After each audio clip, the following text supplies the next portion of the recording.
Hmm. Now, with all due respect, because this often gets misheard, there's nothing wrong with that. I totally get it. If I can relinquish the areas of my life that I'm not comfortable about how I behave or how I think, if I can hand that off to a condition or to you, I'll give it to you too. I'll do it in a second. I don't want to be associated with the parts of my life that aren't working.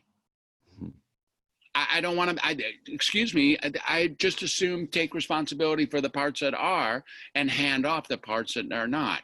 And that's just human. So this isn't about like calling it fake or, it isn't about that. It's like, I totally get why a diagnosis is a relief. Mm-hmm.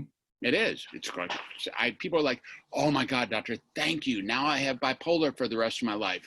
Yay. It's like, what the hell are you talking about? Why is that an okay thing for you to take on, that you are going to chronically deteriorate for the rest of your life? The only thing it could be, it must have a really serious payoff. And the payoff is I get to relinquish responsibility for the areas of life that aren't working. So let me intercede real quick. So that is very powerful and very profound what you said. Mm-hmm. And I agree with you. And I think that what happens is that sometimes when you say you're taking responsibility, people feel like, well, you're just blaming the victim. Yes, exactly. This is a biological thing that's happening, and you're telling me that I just don't want to take responsibility for my life. And that is not what you're saying.